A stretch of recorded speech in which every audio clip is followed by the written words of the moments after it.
This is Radpod, a podcast produced by ASMERT, the Australian Society of Medical Imaging and Radiation Therapy. ASMERT acknowledges the Bunurong people as the traditional owners of the land from which we record this podcast and pays respect to elders past and present. Hello, I'm Steve Lacey and I'm the Director of Education for ASMERT. So let's start today's podcast with a story about Sarah. Sarah is a 43-year-old woman who recently underwent a routine pap smear that came back with a diagnosis of an advanced stage cervical cancer.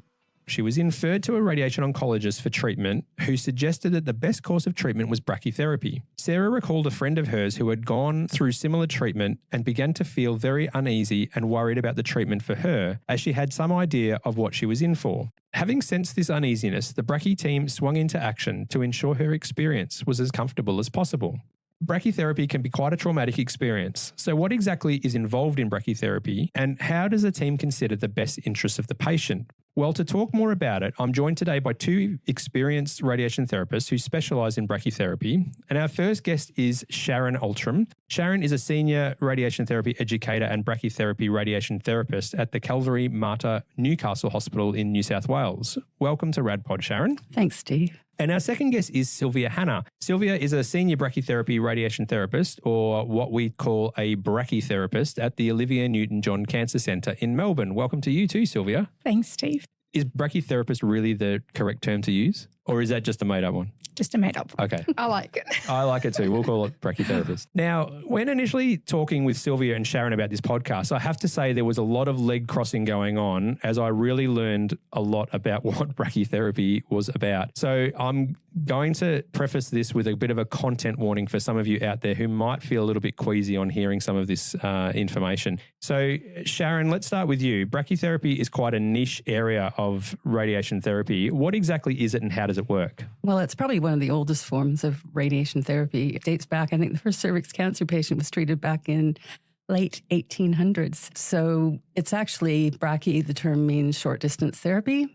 So what we're doing is putting a radioactive source into the tumor and then treating it from the inside out. Okay. We treat, unfortunately, it is quite invasive, but it provides the most dose to the cancer that we can get without exposing other normal tissues as much as they do with external beam. Okay, so how do you get the radiation source into the patient? Well, that's where the leg crossing comes. Okay. We can do it using catheters or needles into the tumor or into a cavity, or we can also put it on a surface. So that's the other form of brachy that we can use. But essentially, we have to get it to the source of the cancer and then let the source travel into that applicator. Okay, the applicator. All right, so this is where Sylvia comes into it. Sylvia, you got the hard task here. Now, Radpod is very much a medium where you can only hear. So I want you to explain to the audience what an applicator looks like so that they can visualize it. And for anyone else out there who's listening, if you just Google a brachytherapy applicator, you'll see what we're talking about here. But Sylvia, take it away. Okay, so the applicator comes in three different parts. There's a rod or center tube that goes through the uterus. Mm-hmm. And then there's two parts. They're very much like marshmallows on sticks that sit at the cervix level. Okay. They're hollow tubes so that radiation source travels through them and stops at different positions that we plan to give off the radiation, like Sharon was sharing before. How long is this stick that we're talking about? It depends on the patient's length of the uterus. So they come in different sizes and different diameters in the cervix level. So they're very adaptable to the patient. Yeah. So during the procedure, the doctor will measure the length of the uterus and will place the one that's best suitable. Okay. What's a ballpark figure we're talking about here, like 12 centimetres or longer? No, I think they range between 5 and 7. Yeah, they're pretty standard in the the actual length of the uterus, and then you have the rest of the applicator that comes to come out of the patient. Mm. So I'd say, probably maybe 10 at the max if the total length from, I'm just trying to think. We haven't got one with us. Okay. Well, we can't visualise it. Sylvia That's was right. supposed to bring that one. I've got it in the car, but it will be quite Okay. We carry things in our car. I was going to say you just keep applicators in the car. Okay, so if I was to explain it from my perspective, my understanding, it's a relatively long, rigid catheter-like tube that has a lumen and gets inserted into the area of interest. The radiation source then goes through the lumen to that area of interest to deliver the radiation. Does that sound about right? Good for a radiographer. Thanks a lot.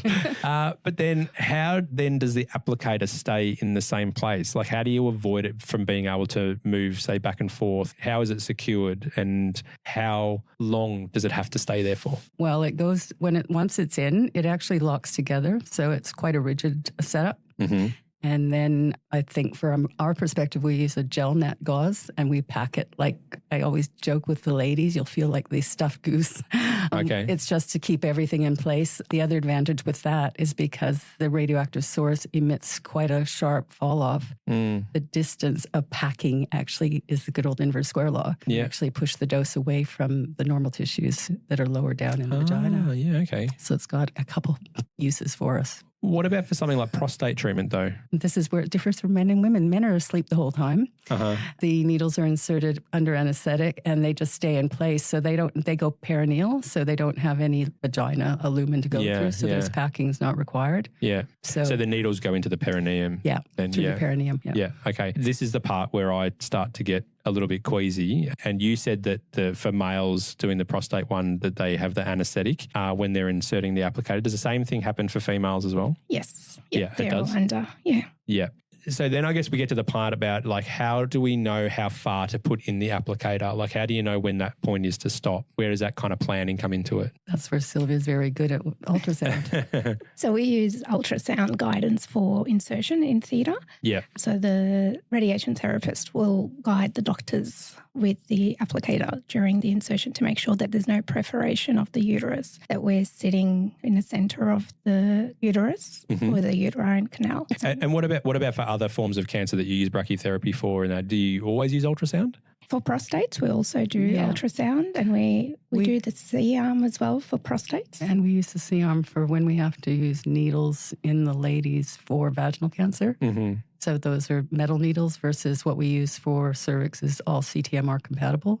Yeah, okay. But in those cases, C-arms a go-to for the needles. So you mentioned CT and MR compatible. Where does the CT and MRI come into play in this? It's generally done after the insertion down in the departments where the patient's going to be treated or in a diagnostic. We started off with MR in the diagnostic unit and then got our own MRI scanner. Sometimes it's contraindicated for MR because ladies may have stents that are not compatible, or other metal implements inside them that we have to CT, but we're finding CT's not as good. We're very spoiled now with the MRI. Yeah. Tissue visualization is superior to anything that we can see. And so that usually it's just after implant. The ladies recover in our center. They recover for about an hour and then they come down to the MRI scanner. And when you're doing the MRI, what exactly are you looking for at that stage? We're generally looking for, so they have Buscopan to slow their peristalsis and to get really good images. Yeah. We're looking at that insertion, that confirming that the applicator is where that should be in the uterus and where it is. Sometimes it can go astray. Ultrasound is a great modality intraoperative, but sometimes with bowel gas and things like that, we don't see it as clearly. So in MR, we actually see it sitting really nicely. We see the residual tumor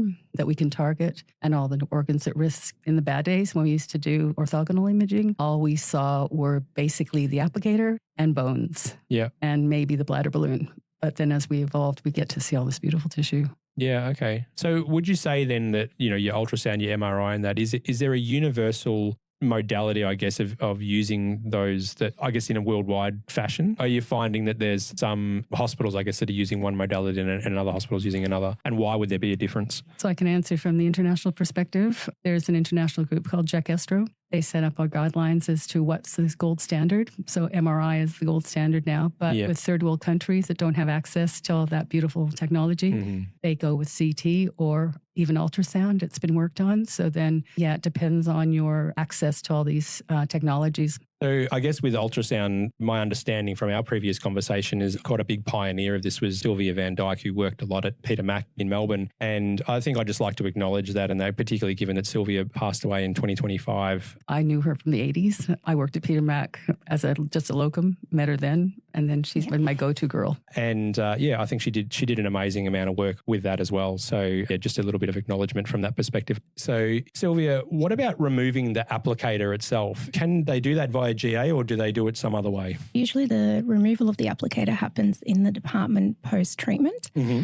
Patients awake by that point. Any sedation or anything like that? No, they're just usually given some pre-med, something to relax them, like Loraz. Yeah. We sometimes use the green whistle, Penthrox. It works great with a lot of the anxious patients especially. And the removal just happens downstairs while they're awake. There's a lot of people involved in the room, obviously someone to sort of relax the patient and talk to them through it while the doctor's doing the removal. Yeah. So you can use these modalities during the diagnosis, planning and treatment phase. And you talked a bit about MR compatibility as well. When the ultrasound is used, is it a transabdominal ultrasound or is it transluminal?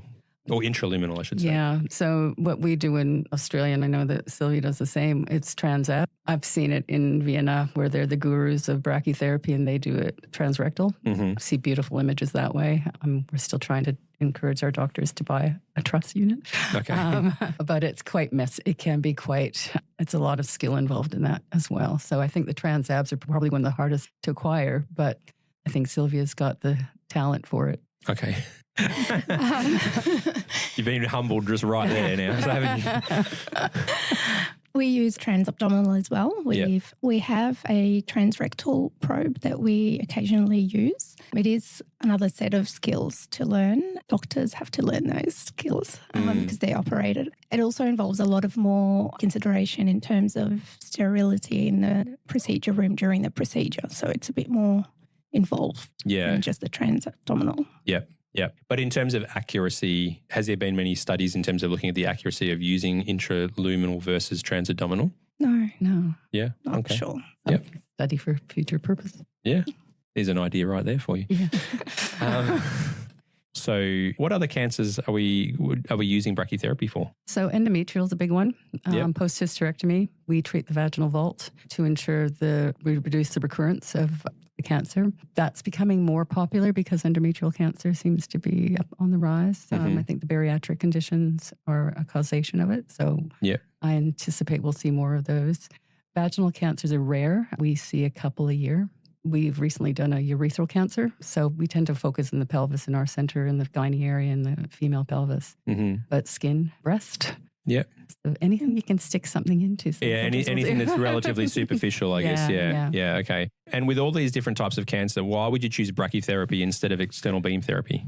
Well, for cervix cancer itself, it's always a combined. It's definitive to have external beam plus chemo plus brachy. Right. Okay. So brachy comes in at the end to mop up the residual disease, so to speak. It's going to deliver a lot higher dose to what we can get. We don't have to treat as a big an area once external beam does. So essentially we have to try and aim to get chemo and external beam plus brachy finished within 56 days. That's where we know the optimal outcomes will be achieved. So we always have that time frame. And brachy is definitive. So when we can't do it, we don't say it's suboptimal for the patients. We say, look, we'll just give you a boost of the external beam because the risk to the patient. I know when we have problems with because it's pre-op, blood counts are really important and chemo tends to cause a big impact on their blood counts for some ladies. Yeah, okay. So lately I've been seeing a lot of ladies really getting hit hard with their hematology and their biochem results and that. So what we try to do is push on. We will give them breaks if we need to, but if they can't have it for any reason, external beam boost is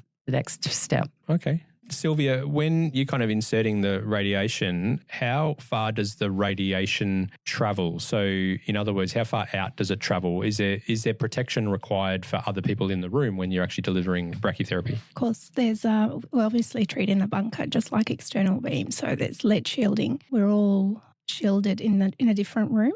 Yeah. It's very much the same as external beam, I would say. Like you still need to keep that distance. Just to clarify, while you're in the room, the source is actually in a safe. So it's not you're not receiving any dose while you're in the room. There's a lot of patients that come in and get quite worried that there's radiation in the room, but the machine shields the radiation while it's in the safe. Yeah. And it only when it comes out, we're all outside and obviously we're shielded. What's the source? The M192. Yeah, right. Okay. Comes from Europe. So all of us have to get it sent from Europe to get it to us. Yeah, right. Swapped over for 3 months. 3 months. Oh, that's incredible. Yeah. How has the application then of brachytherapy evolved over time? I'm old.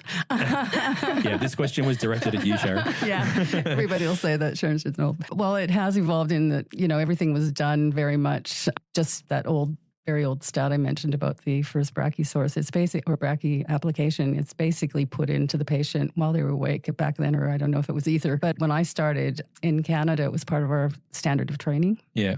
So we would do hot loading where we actually had, with those applicators, we actually loaded radioactive sources into those applicators. And then when theater, we put them into the patient and had a stopwatch basically going, knowing how much time that's been in the patient. And then we go down into the department with the patient, do orthogonals, and then start planning. I put my hand up. I used the slide rule in training. And then as it evolved, it became safer that we could use a little source in an afterloader. So one source that could go in and out of those applicators. Mm-hmm. Back then it was a low dose rate emitter. So a lady for cervical cancer would be on her back for 3 days. One treatment, but still 3 days in a shielded room, very limited access to people. I know the bed in at the Mater is like steel-sided and it looked horrible. And then as we evolved, we got, I think late 90s, high-dose rate emitters came in and that brought it into the outpatient frame where a lot of RT departments started the RTs getting involved. Yeah. Every center has a different kind of teamwork and then as HDR took off, then we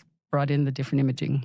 Okay. So when I introduced this podcast at the beginning, we spoke about Sarah and how worried she was about brachy because she knew what she was in for. And of course, you're also going to have patients who have to come back for multiple treatments when they have this. And this, of course, from a mental perspective, can be quite taxing. So what structures are in place to minimise these effects and create a positive patient experience? Sylvia? We have a dedicated nurse for brachytherapy who does a lot of work up with the patient. She has lots of consultation with the patient, talk to them about what to expect through brachy. The RTs also have a chat to the patient and explain to them the technicality of brachytherapy and what to expect. So there's a lot of teamwork that happens prior to bring the patient in. And then on the day, they usually also, they see familiar faces in theatre, so that kind of calms them down. And then they see us during the day when we do the planning and MRI and treatment removal. They also have access to psych or social worker at all times in our department. So if they've got extra concerns or they need some medication to get them through it, that's also available for them. You can't really tell them what to expect because everybody's different. Yeah. It's the first treatment. We always say, look, this is what we'll take it one step at a time. And then the next fraction, you'll know exactly. We're very much creatures of habit. Most ladies tolerate it really well. I find the older ladies in their 80s, they just need nothing. Panadol. No, I don't want any Panadol. Other ladies, one of our oncologists once gave so much analgesia. I was trying to figure out if we were treating a horse. He was throwing so much at her because you get some patients that are, drug and alcohol issues. Yeah. If you're narcotic naive, you don't need very much. But if you've already been using stuff, you basically throw a lot at people. That's the interesting side of our roles is we definitely step outside the medical radiation sciences with psychonc and the drugs and things like that.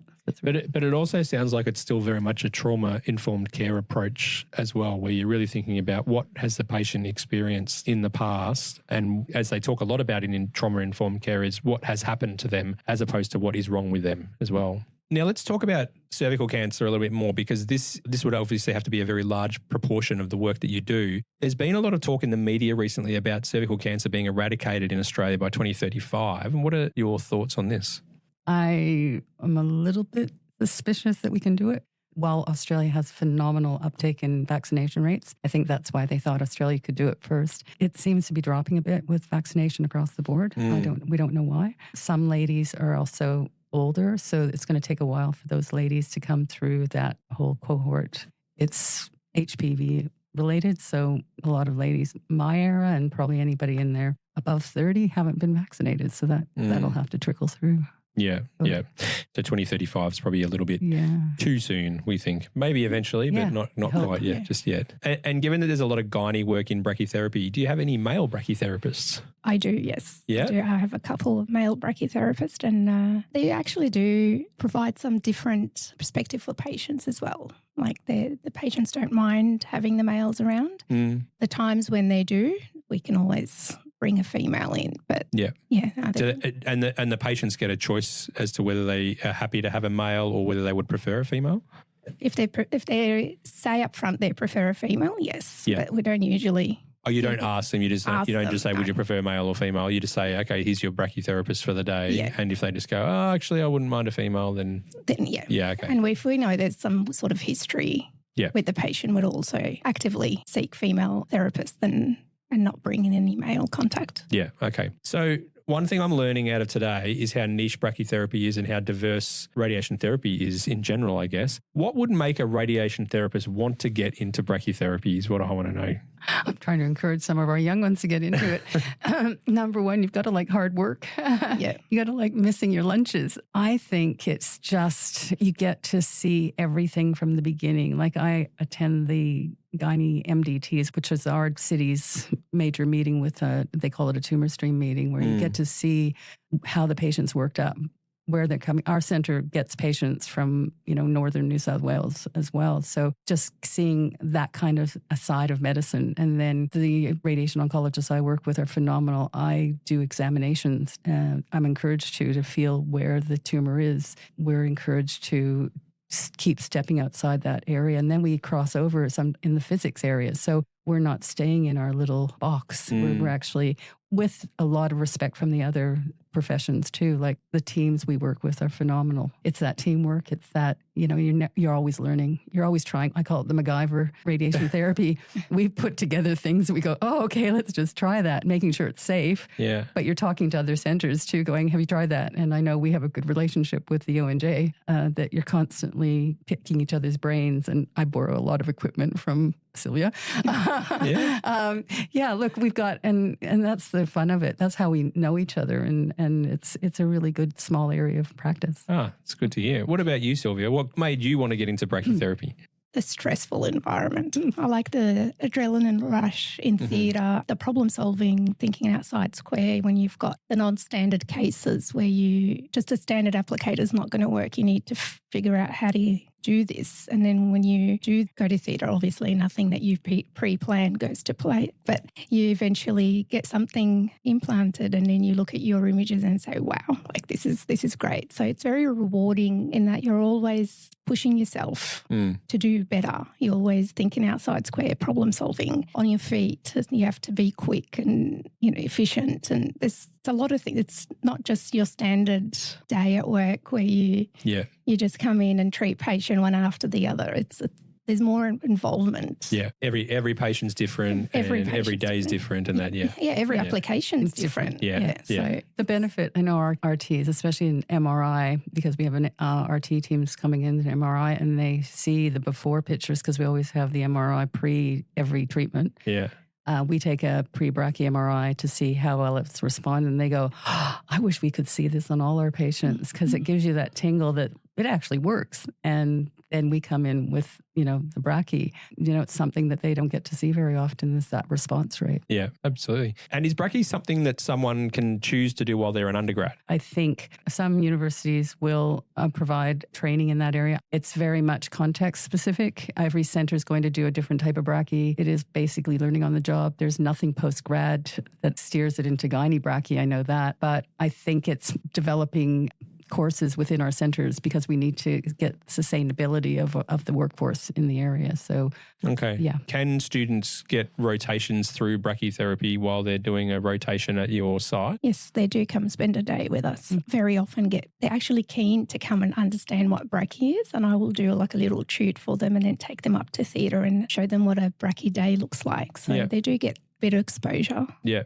So they get a day in the life of Sylvia, basically. Yes. Even though we know that every day is different anyway. So, so do you think, I guess, if you had that as part of the clinical rotation when they're going through a radiation therapy department, that they go in to see some brachytherapy, do you think that would actually help to increase the number of people wanting to do brachy? They do mention that it's interesting, but you never see them back. So I think it's also cringing for a lot of people. We've had few we've called codes for in theatre. Yes. So everybody has the student passing out. Yeah. I think the first time I heard about brachy, I think you almost needed to call a code for me as well. So. I think the thing is we have to keep our teams quite small, because the numbers and the speed that we have to go through, and you just need a tight team. And if you step away from it for 6 months, I notice with some of our staff, they have to go back and start thinking again slower. On a busy day when you've got, I know we've had 3 theatre cases and 3 vaults, it's just bang, bang, bang. Yeah. And so you need that speed and fluency. And I know we've got 4 planners and then 3 treaters and, and 2 physicists. So it can be quite a... Yeah, it's got to be, because it's so niche and, so on the go, and we're always working against time. It's very important that you keep a small team and keep everybody rotated in to make sure they keep their skills up.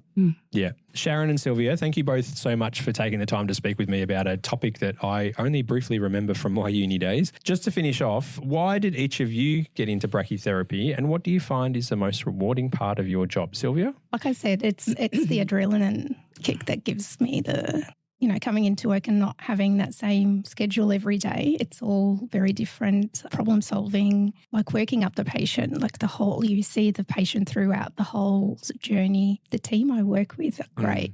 It's great. It's very rewarding to see, like I said, when we have those non-standard cases and you come up with a plan and it works and it looks great and you've delivered amazing dose to the tumour that you thought you'd never treat, and it's very rewarding. What about you, Sharon? Yeah, it's the everything that Sylvia said. And then seeing later on how the patients have actually responded, and they come back and go, oh, thank God, like something that the patient may have had a fistula and leaking urine and things like that, and quality of life. And then they come back and it sealed itself and went, oh, it's like magic. And you go, how did that happen? I think the body's amazing. But you get that feedback, and that's bread and butter of radiation therapy. You don't get that because the ROs are really good at telling us how the patients are going. Patients come back and they give you hugs, and it's a very intimidating time for them, and it is invasive. And I think it's just so rewarding to just be part of that team. Yep. I'm going to put a plug in because Sylvia should be doing advanced practice. So I put it out there, right? Thanks, Sharon. No problem. It's on you now. That's wonderful. Thank you both again very much for your time today. Thank you. Thanks, Steve. Thanks for listening to Radpod, a podcast produced by the Australian Society of Medical Imaging and Radiation Therapy.